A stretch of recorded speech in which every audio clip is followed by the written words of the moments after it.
Hi all, welcome to our channel turning PSC.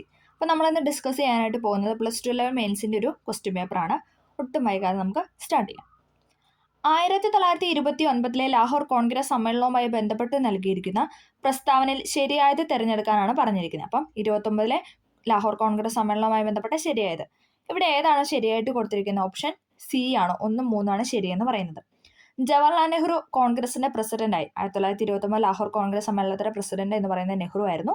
പൂർണ്ണ സ്വരാജ്യ പ്രഖ്യാപനം ഉണ്ടായി എന്നാണ് പറയുന്നത്. അത് രണ്ടുമാണ് ശരിയായിട്ട് കൊടുത്തിട്ടുള്ളത്. അടുത്തത്, ഖുദായി ഖിദ്മത്ത് ഗാസ് എന്ന സംഘടനയുടെ സ്ഥാപകൻ ആരാണ്?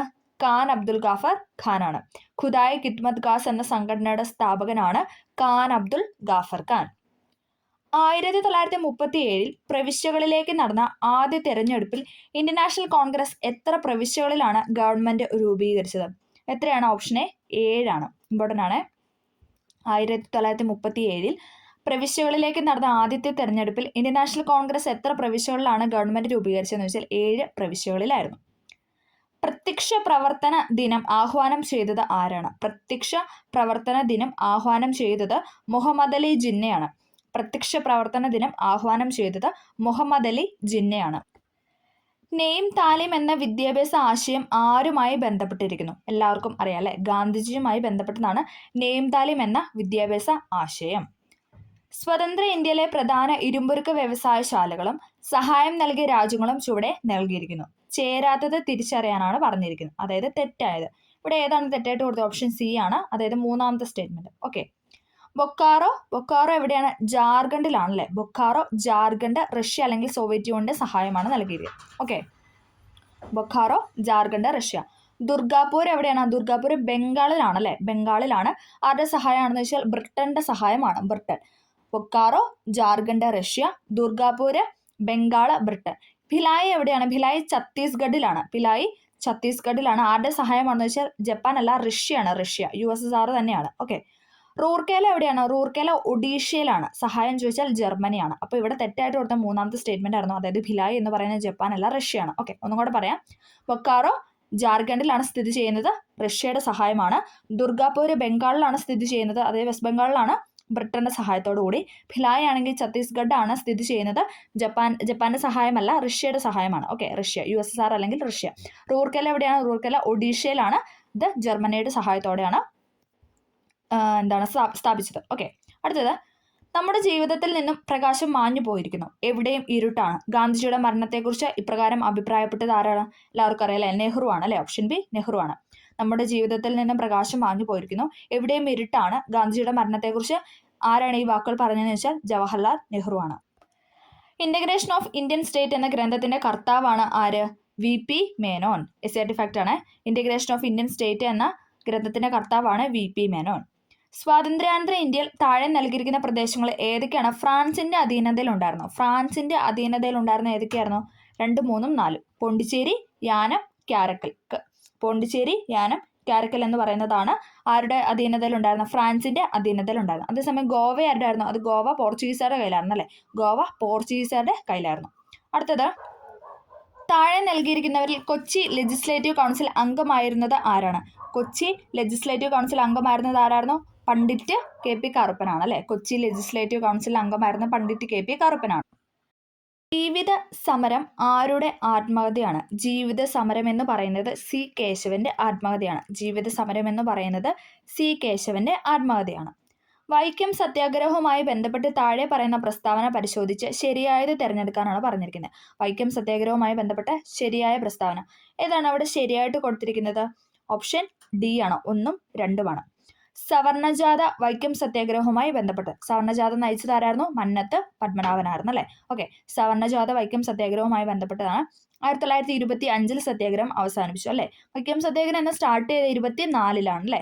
1924 സ്റ്റാർട്ട് ചെയ്തത്. ദെൻ 1925 സത്യാഗ്രഹം അവസാനിപ്പിച്ചു.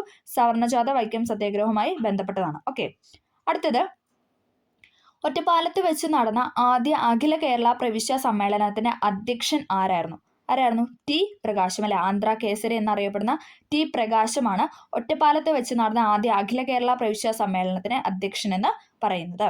ഒറ്റപ്പാലത്ത് വെച്ച് നടന്ന ആദ്യത്തെ അഖില കേരള പ്രവിശ്യ സമ്മേളനത്തിന് അധ്യക്ഷനാണ് T പ്രകാശം. ആത്മവിദ്യാ സംഘം എന്ന പരിഷ്കരണ പ്രസ്ഥാനം ആരംഭിച്ചത്? ആത്മവിദ്യാ സംഘം ആരുടേതാണ്? വാഗ്ഭടാനന്ദനെയാണ് അല്ലെ. ആത്മവിദ്യാ സംഘം എന്ന പരിഷ്കരണ പ്രസ്ഥാനം ആരംഭിച്ചത് വാഗ്ഭടാനന്ദനാണ്. ഇന്ത്യൻ ഭരണഘടനയിലെ നിർദ്ദേശക തത്വങ്ങൾ ഏതു രാജ്യത്തിന്റെ ഭരണഘടനയിൽ നിന്നും കടമെടുത്തതാണ്? നിർദ്ദേശക തത്വങ്ങൾ കടമെടുത്തിരിക്കുന്നത് എവിടെ നിന്നാണ്? അയർലൻഡിൽ നിന്നുമാണ് അല്ലെ. നിർദ്ദേശക തത്വം എന്ന ആശയം കടമെടുത്തിരിക്കുന്നത് അയർലൻഡിൽ നിന്നുമാണ്. ഡോക്ടർ BR അംബേദ്കർ ഇന്ത്യൻ ഭരണഘടനയുടെ ഹൃദയവും ആത്മാവും എന്ന് വിശേഷിപ്പിച്ച ഭരണഘടനാ വകുപ്പാണ് ഇതെന്ന് പറയുന്ന article 32. Doctor BR Ambedkar Indian ഭരണഘടനയുടെ ഹൃദയവും ആത്മാവും എന്ന് വിശേഷിപ്പിച്ച ഭരണഘടനാ വകുപ്പാണ് ആർട്ടിക്കിൾ 32. ഇന്ത്യൻ ഭരണഘടനയിലേക്ക് മൗലിക ചുമതലകൾ കൂട്ടിച്ചേർത്ത ഭേദഗതി ഏതാണ് ചോദിക്കുന്നത്? കൂട്ടിച്ചേർത്ത ഭേദഗതി, മൗലിക ചുമതലകൾ കൂട്ടിച്ചേർത്ത ഏത് ഭേദഗതി പ്രകാരമാണ്? 42ാം ഭരണഘടനാ ഭേദഗതി പ്രകാരമാണ്. 1976 42ാം ഭരണഘടനാ ഭേദഗതി പ്രകാരമാണ് മൗലിക ചുമതലകൾ ഇന്ത്യൻ ഭരണഘടനയിലേക്ക് കൂട്ടിച്ചേർത്തത്.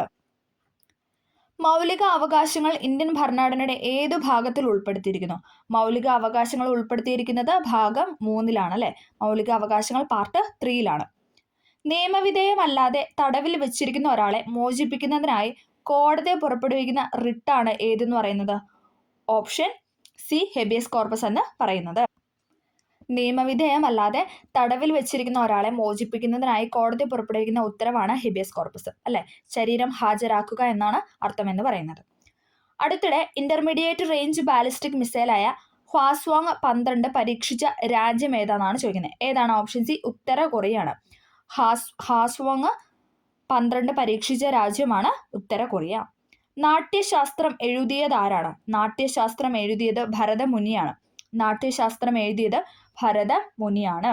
അടുത്തത് 1857 ഇന്ത്യയുടെ 1ാം സ്വാതന്ത്ര്യ സമരത്തിൽ ഗൊറില്ല യുദ്ധമുറ സ്വീകരിച്ചത് ആരാണ്? ഗൊറില്ല യുദ്ധമുറ സ്വീകരിച്ചത് താന്തിയോതോപ്പിയായിരുന്നു അല്ലെ. Option B താന്തിയോതോപ്പിയാണ്. 1857 ഇന്ത്യയുടെ 1ാം സ്വാതന്ത്ര്യ സമരത്തിൽ ഗൊറില്ല യുദ്ധമുറ സ്വീകരിച്ചത് താന്തിയോതോപ്പിയാണ്. തോമസ് കപ്പ് ഏത് കായിക ഇനവുമായി ബന്ധപ്പെട്ടിരിക്കുന്നു? തോമസ് കപ്പ് എന്ന് പറയുന്ന ബാഡ്മിന്റണുമായി ബന്ധപ്പെട്ടതാണ്. തോമസ് കപ്പ് എന്നത് ബാഡ്മിന്റണുമായി ബന്ധപ്പെട്ടതാണ്. ജ്ഞാനപീഠ പുരസ്കാരം നേടിയ ആദ്യത്തെ മലയാളി ആരാണ്? ജ്ഞാനപീഠ പുരസ്കാരം നേടിയ ആദ്യത്തെ മലയാളിയാണ് ഓപ്ഷൻ ഡി G ശങ്കരക്കുറുപ്പ് എന്ന് പറയുന്നത്. ജ്ഞാനപീഠ പുരസ്കാരം നേടിയ ആദ്യത്തെ മലയാളിയാണ് G ശങ്കരക്കുറുപ്പ്. ഇന്ത്യയിലെ ഏറ്റവും വലിയ അണക്കെട്ടായ ഭക്രാനങ്കൽ അണക്കെട്ട് സ്ഥിതി ചെയ്യുന്നത് ഏതു നദിയിലാണ്? ഭക്രാനങ്കൽ അണക്കെട്ട് സ്ഥിതി ചെയ്തിരിക്കുന്നത് സത്ലജ് നദിയിലാണ്. ഭക്രാനങ്കൽ അണക്കെട്ട് സ്ഥിതി ചെയ്യുന്നത് സത്ലജ് നദിയിലാണ്. ഏത് കേന്ദ്രഭരണ പ്രദേശമാണ് 2 സംസ്ഥാനങ്ങളുടെ തലസ്ഥാനമായി പ്രവർത്തിക്കുന്നത്? ഏത് കേന്ദ്രഭരണ പ്രദേശമാണ് 2 സംസ്ഥാനങ്ങളുടെ തലസ്ഥാനമായി പ്രവർത്തിക്കുന്നത് വെച്ചാൽ ഏതാണ്? ഓപ്ഷൻ ബി ചണ്ഡീഗഡ് ആണ്. ചണ്ഡീഗഡ് 2 സംസ്ഥാനങ്ങളുടെ തലസ്ഥാനമായി പ്രവർത്തിക്കുന്ന കേന്ദ്രഭരണ പ്രദേശമാണ് ചണ്ഡീഗഡ്. ഇന്ത്യയുടെ ഏറ്റവും കിഴക്കേ അറ്റത്ത് സ്ഥിതി ചെയ്യുന്ന സംസ്ഥാനത്തിന്റെ തലസ്ഥാനമാണ് ഏതെന്ന് പറയുന്നത്? ഇറ്റാനഗർ എന്ന് പറയുന്നത്. ഇന്ത്യയുടെ ഏറ്റവും കിഴക്കേ അറ്റത്ത് സ്ഥിതി ചെയ്യുന്ന സംസ്ഥാനത്തിന്റെ തലസ്ഥാനമാണ് ഇറ്റാനഗർ. അപ്പൊ ഏതാണ് ആ സ്റ്റേറ്റ് ഒന്ന് കമന്റ് ചെയ്തേരാ കേട്ടോ. ഇന്ത്യയുടെ ഏറ്റവും കിഴക്കേ അറ്റത്ത് സ്ഥിതി ചെയ്യുന്ന സ്റ്റേറ്റ് എന്ന് കമന്റ് ചെയ്യുക. ഓക്കെ. ലോകത്തിലെ ഏറ്റവും വലിയ ഡെൽറ്റയായ സുന്ദരവനം ഏതെല്ലാം നദികളുടെ നിക്ഷേപ പ്രവർത്തനം മൂലം രൂപപ്പെട്ടതാണ്? ലോകത്തിലെ ഏറ്റവും വലിയ ഡെൽറ്റയാണ് ഏതെന്ന് പറഞ്ഞാൽ സുന്ദരവൻ ഡെൽറ്റ എന്ന് പറയുന്നത്. അത് ഏതെല്ലാം നദികളുടെ നിക്ഷേപ പ്രവർത്തനം മൂലം രൂപപ്പെട്ടതാണെന്ന് വെച്ചാൽ ഏതാണ്? ഓപ്ഷൻ ബി ഗംഗയും ബ്രഹ്മപുത്രയും. ഓക്കെ. സുന്ദരവൻ ഡെൽറ്റ രൂപപ്പെട്ടിരിക്കുന്നത് ഗംഗ ബ്രഹ്മപുത്ര നദികളുടെ നിക്ഷേപ പ്രവർത്തനം മൂലമാണ്. ഹിമാലയത്തിലെ സോജില ചുരം ഏതെല്ലാം സ്ഥലങ്ങളെ തമ്മിൽ ബന്ധിപ്പിക്കുന്നു? സോജില പാസ് ഏതെല്ലാം ചുരങ്ങളെയാണ് ബന്ധിപ്പിക്കുന്നതെന്ന് ചോദിച്ചാൽ ഏതെല്ലാം സ്ഥലങ്ങളെയാണ് ബന്ധിപ്പിക്കുന്നതെന്ന് വെച്ചാൽ ഏതെല്ലാമാണ്? ശ്രീനഗർ കാർഗിലാണ്. ശ്രീനഗർ കാർഗിലിനെ തമ്മിൽ ബന്ധിപ്പിക്കുന്ന ചുരമാണ് സോജില പാസ് എന്ന് പറയുന്നത്. കേരളത്തിലെ ഏതു ജില്ലയിലാണ് വളരെ പ്രസിദ്ധമായ കനോലി പ്ലോട്ട് പ്ലാന്റേഷൻ? കേരളത്തിലെ ഏത് ജില്ലയിലാണ് വളരെ പ്രസിദ്ധമായ കനോലി പ്ലോട്ട് പ്ലാന്റേഷൻ എന്ന് പറയുന്നത്? ഏതാണ്? മലപ്പുറം ജില്ലയിലാണ്. കനോലി പ്ലോട്ട് പ്ലാന്റേഷൻ മലപ്പുറം ജില്ലയിലാണ്. പശ്ചിമോട്ടവും പൂർവോട്ടവും സംഗമിക്കുന്ന മലനിര ഏതാണ്? എല്ലാവർക്കും അറിയാം അല്ലെ. നീലഗിരി കുന്നുകളാണ്. പശ്ചിമോട്ടവും പൂർവോട്ടവും സംഗമിക്കുന്ന മലനിരയാണ് നീലഗിരി കുന്നുകൾ. 2021 മേജർ ധ്യാൻചന്ദ് പുരസ്കാരത്തിന് അർഹനായ മലയാളിയാണ് ആരെന്ന് പറയുന്നത്? PR ശ്രീജേഷ്. 2021 മേജർ ധ്യാൻചന്ദ് പുരസ്കാരത്തിന് അർഹനായ മലയാളി താരമാണ് PR ശ്രീജേഷ്.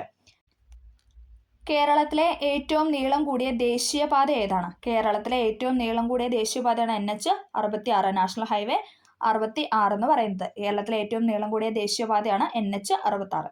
കേരളത്തിലെ ഏറ്റവും ആദ്യം രൂപം കൊണ്ട നഗരസഭ ഏതാണ്? കേരളത്തിൽ ആദ്യം രൂപം കൊണ്ട നഗരസഭയാണ് കോഴിക്കോട് നഗരസഭ. കേരളത്തിലെ ഏറ്റവും ആദ്യം രൂപം കൊണ്ട നഗരസഭയാണ് കോഴിക്കോട് നഗരസഭ. കേരളത്തിലെ ഏറ്റവും ചെറിയ ദേശീയോദ്യാനം ഏതാണ്? കേരളത്തിലെ ഏറ്റവും ചെറിയ ദേശീയോദ്യാനമാണ് പാമ്പാടും ചോല. കേരളത്തിലെ ഏറ്റവും ചെറിയ ദേശീയോദ്യാനമാണ് പാമ്പാടും ചോല. തിരുവനന്തപുരം ജില്ലയിലെ ഒരു തുറമുഖമാണ് ഡാഷ്. ഏതാണ് ആ തുറമുഖം എന്ന് ചോദിച്ചാൽ വിഴിഞ്ഞം തുറമുഖമാണ്. തിരുവനന്തപുരം ജില്ലയിലെ ഒരു തുറമുഖമാണ് വിഴിഞ്ഞം തുറമുഖം എന്ന് പറയുന്നത്. കേരളത്തിലെ ഏറ്റവും കൂടുതൽ ജലസംഭരണ ശേഷിയുള്ള അണക്കെട്ട് ഏതാണ്? കേരളത്തിലെ ഏറ്റവും കൂടുതൽ ജലസംഭരണ ശേഷിയുള്ള അണക്കെട്ടാണ് ഇടുക്കി അണക്കെട്ട് അല്ലെ. ഇടുക്കി ഡാമാണ് കേരളത്തിലെ ഏറ്റവും കൂടുതൽ ജലസംഭരണ ശേഷിയുള്ള ഡാം എന്ന് പറയുന്നത്. കേരളത്തിലെ ആദ്യത്തെ ജലവൈദ്യുത പദ്ധതിയാണ് ഏതെന്ന് പറയുന്നത്? പള്ളിവാസൽ അല്ലെ. എല്ലാവർക്കും അറിയാം കേരളത്തിലെ ആദ്യത്തെ ജലവൈദ്യുത പദ്ധതിയാണ് പള്ളിവാസൽ. കേരളത്തിലെ ഏറ്റവും വലിയ വെള്ളച്ചാട്ടമാണ് ഏതെന്ന് പറയുന്നത്? അതിരപ്പള്ളി വെള്ളച്ചാട്ടം അല്ലെ. കേരളത്തിലെ ഏറ്റവും വലിയ വെള്ളച്ചാട്ടമാണ് അതിരപ്പള്ളി വാട്ടർഫാൾ എന്ന് പറയുന്നത്.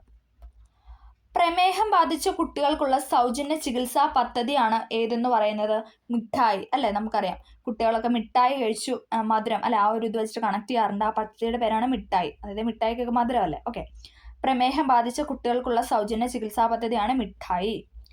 പുകയിലയിലെ വിഷവസ്തുക്കൾ ശ്വാസകോശത്തിൽ കൂടി ഉണ്ടാകുന്ന രോഗാവസ്ഥയാണ് ഏതെന്ന് പറയുന്നത്? എപ്പോഴും ചോദിക്കുന്നതാണ് എംഫിസിമ. പുകയിലയിലെ വിഷവസ്തുക്കൾ ശ്വാസകോശത്തിൽ അടിഞ്ഞുകൂടി ഉണ്ടാകുന്ന രോഗാവസ്ഥയാണ് എംഫിസിമ. എലിപ്പനിക്ക് കാരണമായ ബാക്ടീരിയ ആണ് ഇതെന്ന് പറയുന്നത്? Leptospira bacteria. Option B Leptospira അല്ലെ. എലി ലെഫ്റ്റ് ആയെന്ന് പഠിച്ചാൽ മതി. എലി ലെഫ്റ്റ് ആയി, എലിനെ എലി ലെഫ്റ്റ് ആയി മുങ്ങി എന്നുള്ള രീതിയിൽ എലി ലെഫ്റ്റ് ആയി ഓർത്താൽ മതി. ലെപ്റ്റോസ്പൈറ എന്നാണ് എലിപ്പനിക്ക് കാരണമായ ബാക്ടീരിയ. എലിപ്പനി എന്താണ്? ഒരു ബാക്ടീരിയ രോഗമാണ്. ബാക്കി എല്ലാ പനിയിൽ പെട്ട ബാക്കിയെല്ലാം എന്താണ്? വൈറസ് രോഗമാണ്. പക്ഷെ എലിപ്പനി എന്ന് പറയുന്നത് ബാക്ടീരിയ രോഗമാണ്. അതിന്റെ ബാക്ടീരിയയുടെ പേരാണ് ലെപ്റ്റോസ്പൈറ എന്ന് പറയുന്നത്. ആഗ്നേയഗ്രന്ഥിയിലെ ഏത് കോശങ്ങളാണ് ഇൻസുലിൻ ഉൽപ്പാദിപ്പിക്കുന്നത്? ആഗ്നേയഗ്രന്ഥിയിലെ ഏത് കോശങ്ങളാണ് ഇൻസുലിൻ ഉൽപ്പാദിപ്പിക്കുന്നത് ചോദിച്ചാൽ ഏതാണ്? ബീറ്റാ കോശങ്ങളാണ്. ഓപ്ഷൻ ഡി ബീറ്റാ കോശങ്ങളാണ് ഇൻസുലിൻ പ്രൊഡ്യൂസ് ചെയ്യുന്നത്.